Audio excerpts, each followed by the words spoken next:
Welcome to Storybound, where we are diving into the world of Clockwork Angel by Cassandra Clare.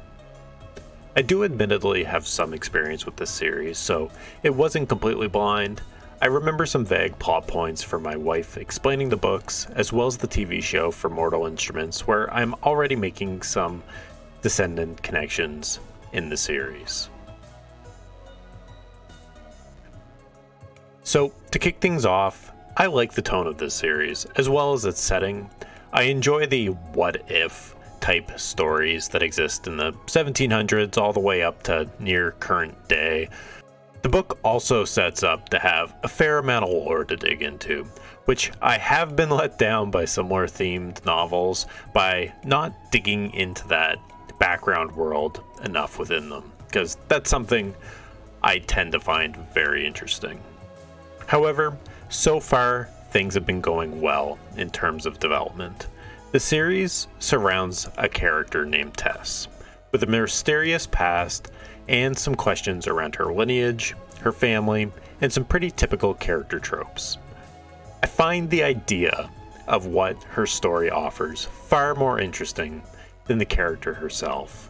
And this digs into a problem I had with the show, Mortal Instruments, and I found this book, the Infernal Devices series, the prequel to that Mortal Instruments, suffers from a lot of the same areas that led to an okay show. Before discussing spoilers, I do want to state I enjoyed this book. I think in terms of kicking things off, it does a decent job of establishing a really cool gambit of characters, most of which are part of the Demon Hunter faction, and a few others that seem to exist in both series, and the others that fall into the Downworlder factions. Color me intrigued, however, this book didn't exactly blow me away either. Hoping things pick up in book 2, because my wife talks pretty highly of this series. If you're into books that take place in historical reimagining, with themes surrounding werewolves, fays, angels and demons, clans of tattoo-enhanced child soldiers battling to keep everyone from breaking the law, as well as some light romance, I recommend picking this one up. But let's dig into some spoilers. Teresa, or Tessa, her shape-changing ability seems pretty cool, albeit not super fleshed out. I get she can experience memories and emotions, and even the bloodlust from characters she changes into, but it seems to not have any solid rules at the moment, and I'm curious to see how it gets fleshed out. I also found the ending of her transforming to make sense for her current abilities at this point of the series. However, I did find it to be a bit of a letdown to a pretty climactic moment. Back to the part I was hinting at in terms of dislikes from the show and to the books, the academy or the cathedral they stay in feels hollow. I imagine it's supposed to feel kind of like Hogwarts to some extent, full of child soldiers ready to fight back the forces of evil, but it never quite feels that way. It feels like there's maybe 1 to 2 families living in there with some captains, some servants, and some cooks. I have a hard time grasping numbers in this book and even filling the hallways with what the inhabitants would use in their day-to-day lives.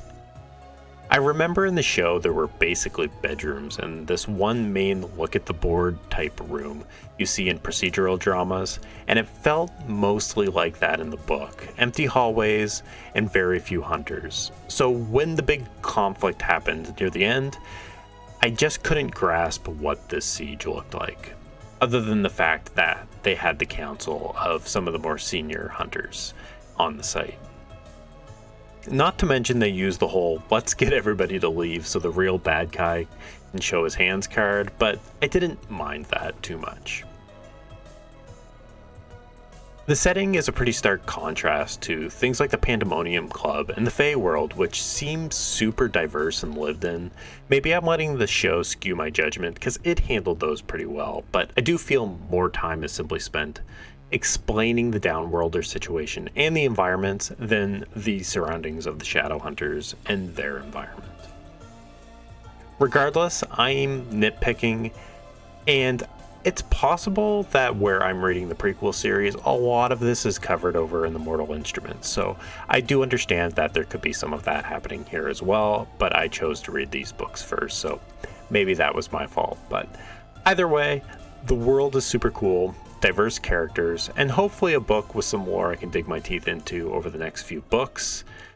I do plan on diving into these kind of throughout the year, maybe finish the whole series off, but we'll see how it goes.